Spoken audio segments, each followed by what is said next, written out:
Hey,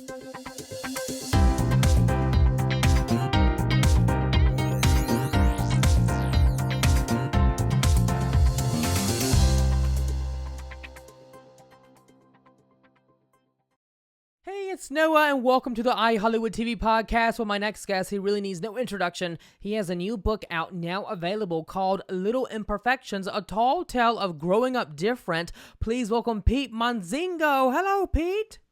Hi, that's so awesome. Thank you again for getting one. That's awesome. Now, Pete, we first met back in October of 2016 when you were with the boy band Euphoria. I remember those great days, and I have a photo right here. Look at us. We looked so young. We looked like little kids. Oh my goodness, Oh my gosh. No Uh-huh. way. And Oh, wow.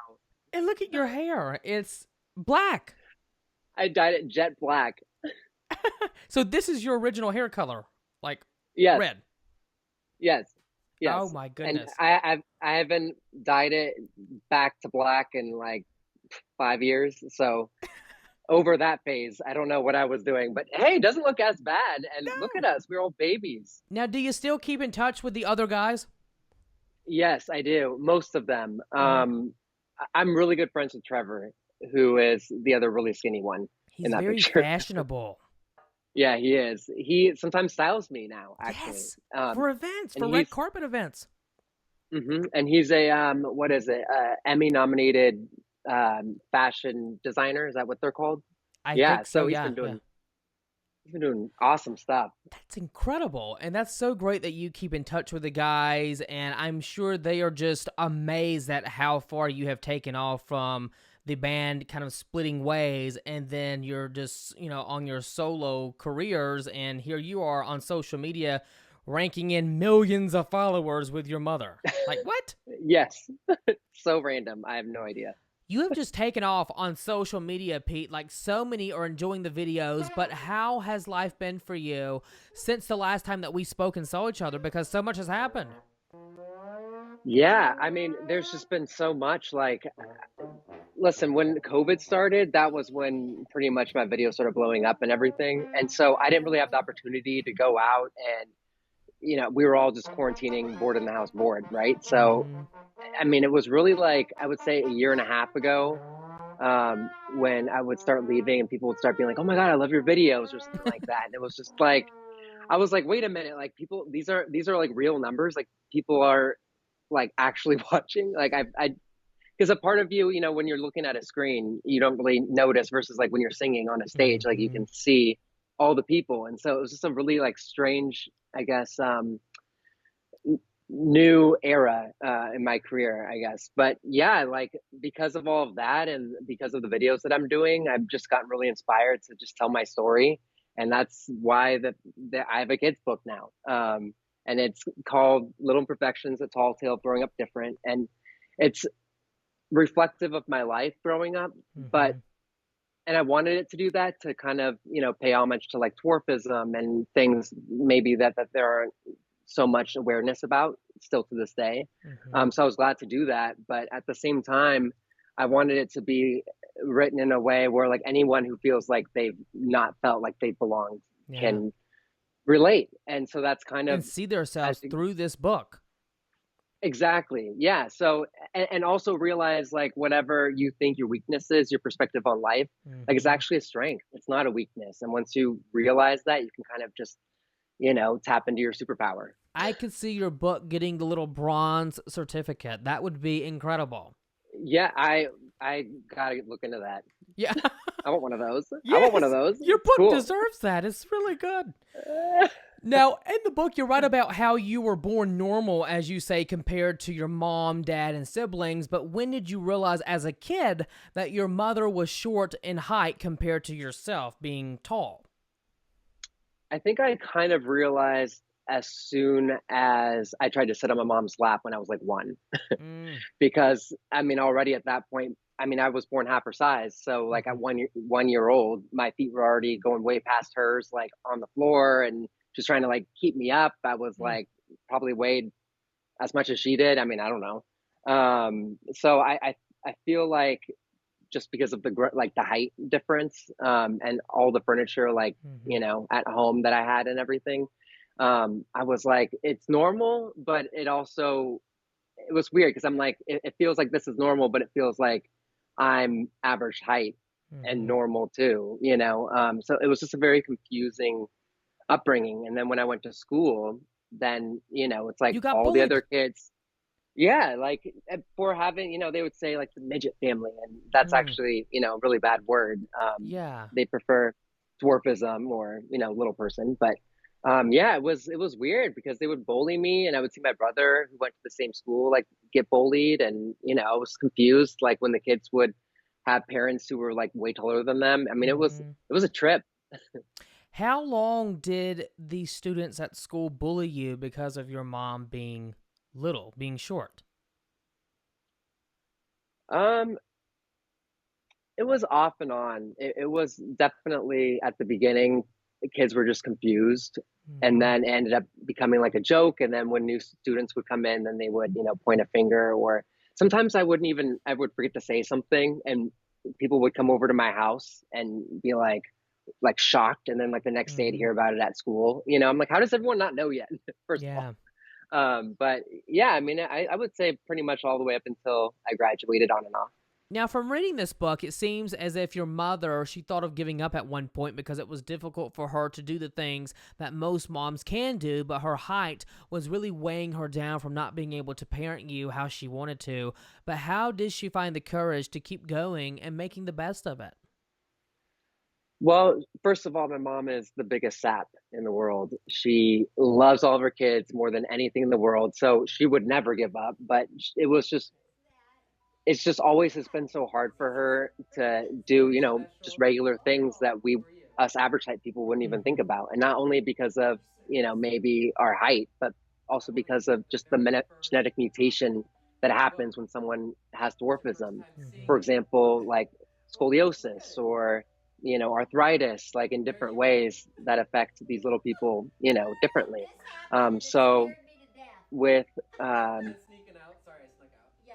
with me, she was like, the other two siblings I had were manageable because they were little people, but I Hmm. was ADHD and average height, running around, like, getting out of my crib. And she was like, how am I supposed to deal with this? Yeah. How am I, like, I can't just like pick them up and throw them back in, she had to get like creative. But yeah, no, she's always known that, this was her calling to be a mom. And, Hmm. she's always loved it.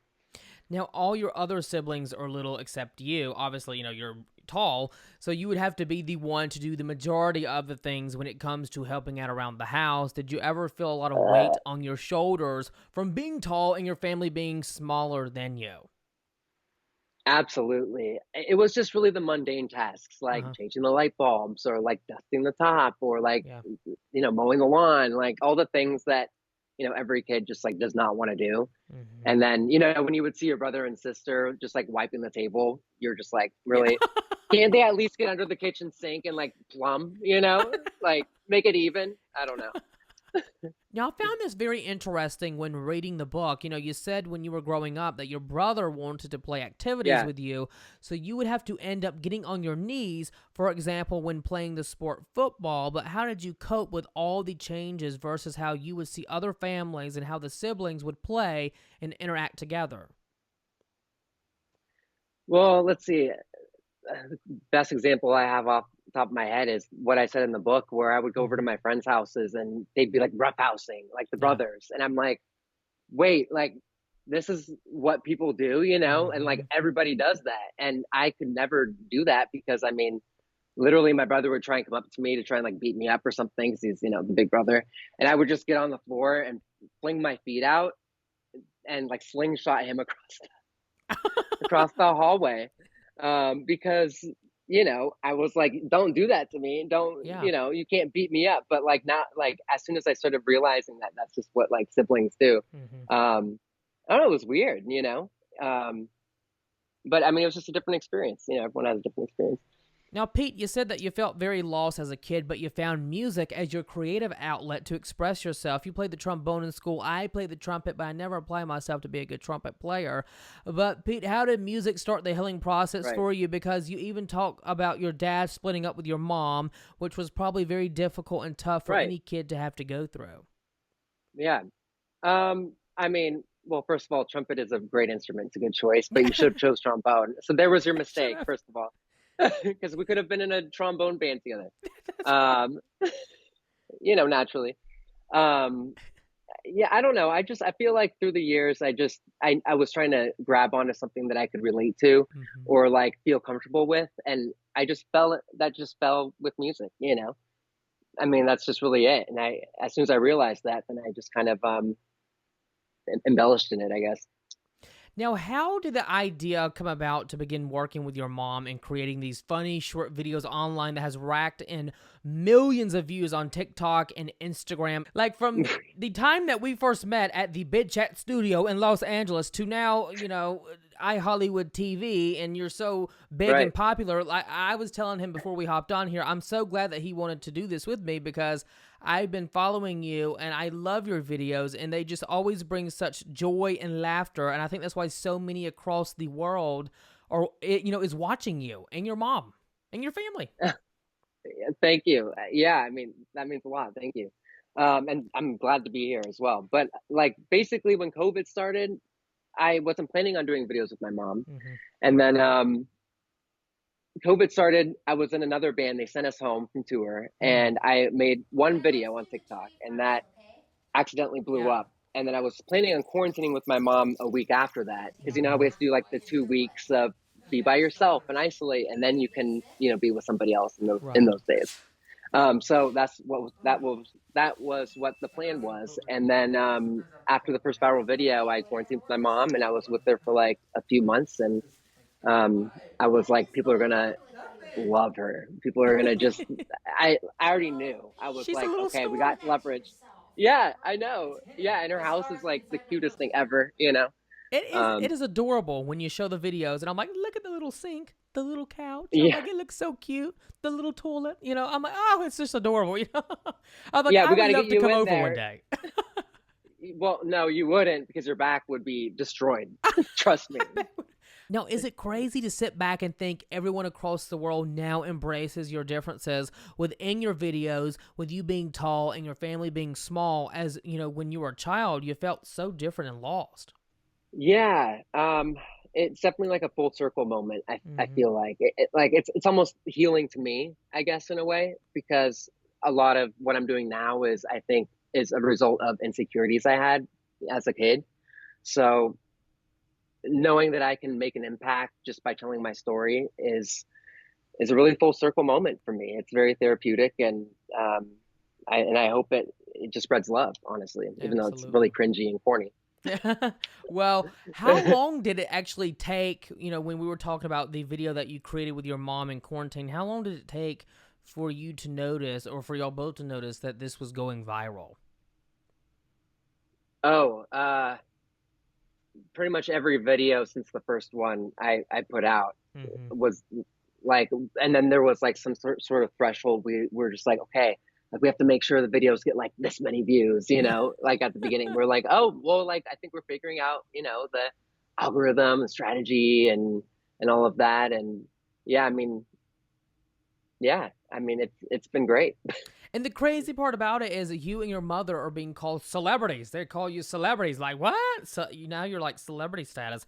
How does that word process with you? Like, do you think of yourself as a celebrity, having so many across the country, follow you and really engage with the content that you share online? At first, I mean, it was like validating in a Yeah. way when people would say that, even though I kind of felt, weird about it. Yeah. Um, but now I think I'm at a point where like part of what I want to say, even with this book and Hmm. everything, is just authenticity. And like, why do we have to have, like labels and categories? Why do we have to judge each other? Like, so when I hear celebrity, it's just like, well, no, I don't want to be that. Like, I'd Yeah. rather, just like be hanging out with people, meeting people who have seen my videos, or like Hmm. I don't know, I get like weird about this, and I don't know, I like the fact that I'm an artist, and I just want to always remember Absolutely. that that's first and foremost. Yeah. Having your story finally shared within a kid's book, what has been the feedback that you have received from the fans? And would you like to continue writing more stories for kids? I could see a book series happening for this. This would be fantastic. I know that that's a good idea. That's a good idea. You should do it. Um, Credit me. No, I'm kidding. yeah, with the little like plaque in the front. uh, Um, Noah, yeah. So it's been really good response, I would say. Everyone's been overly supportive, hmm like way more than I thought. I really didn't think anyone would care, honestly. But it's been just overwhelmingly nice, and good to know that people, are resonating with it, or they're feeling like they can love themselves better, or they hmm can understand someone else better, or whatever. So I don't know. I think just kind of depending on how the winds blow, maybe there hmm is another book in the future. Just Yeah, kind of depends also on, publishers and all absolutely. um that stuff. Yeah. Well, this book really teaches such a great, valuable lesson to a kid about how it's okay to be different. But was this the big reasoning to why you wanted to write this, to hopefully help someone else that might be going through the same things that you went through growing up? Yeah, I want everyone to feel like they can relate, because I think everyone can relate to some extent. Everyone Hmm has felt different in some area or another. Maybe, they don't have a family, and they're hmm an orphan. Maybe they're poor. Maybe, I mean, I know my co-author Rockwell. He is half Asian, half Jewish, and he grew up in Phoenix, and he felt like he was different over there with the way people looked at him. And so I think everyone can take something from this book and hopefully relate. Just out of curiosity, what's next for you, my friend? What are you planning for your next big video? Well, video wise, I'm trying to plan a lot of stuff. I'm trying to go to Antarctica. I'm trying to like do Ooh, some crazy, yeah, like crazy crazy stuff over there adventures. on YouTube?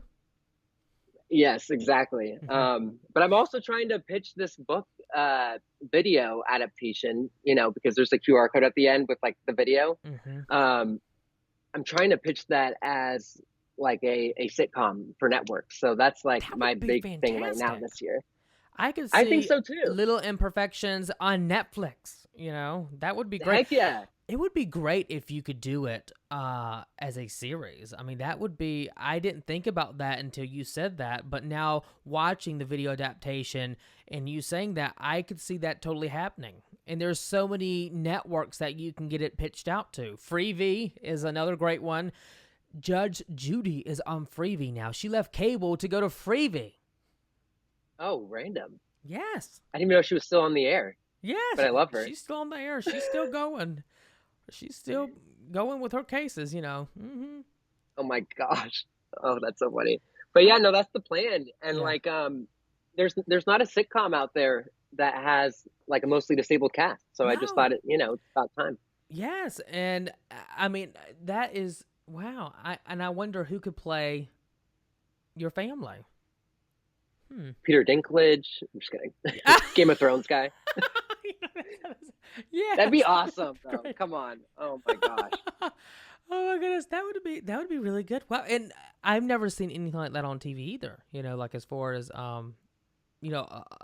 I've seen reality shows of little people on TV. Like I think That's it TLC though. has the little people, and yeah, The but little that's it. channel. But yeah, the little channel on TLC. But I've Yeah. never seen like a show, specifically designed for little people. But yeah, Yeah. that would be I good. just think it's time. Mm-hmm. I Uh, agree. I agree. So now, what else would you like to hopefully accomplish within doing more videos for YouTube, going and traveling places, and pitching your video adaptation to companies to see if they'll pick it up? What else would you like to hopefully say that you have achieved this year? ooh. That's a really good question, but that's really hard because like the more I'm doing this, the more I'm realizing where my true interests are coming. And I think Mm-hmm. music is always there. And I think like big production style things are there too. Like, Yeah. like crazy, like Antarctica, we're going to like Hmm. remote places or, so the answer to your question is I don't know. Is what I'm trying to say. To I be think I'm just still continued. figuring it out. Yes. Yeah, but Would you ever like to really dive right back into music and come out as a solo artist and release an album? Is that something you would like to eventually do aside from all the video work? yeah, and I've been working on a bunch, Hmm. just in case, so I'm getting my ducks in a row in all these different places just in case, like it makes sense to pull Yeah. the trigger, I guess.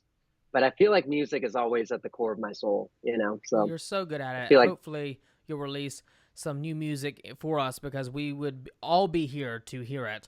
But Pete Monzingo, thank you so much for a great conversation. Pick up Little thank Imperfections, a you. tall tale of growing up different. It's now available on Amazon. Yes, give it a little hug, Barnes and Noble, you can get it, I think, even online in Target. Wherever you get your books, you can get it. Thank you so much, Pete. It was so nice to see you once again. I'm so glad that you could do this. So good to see you. Thank you so much. Yeah, it's so good to see you.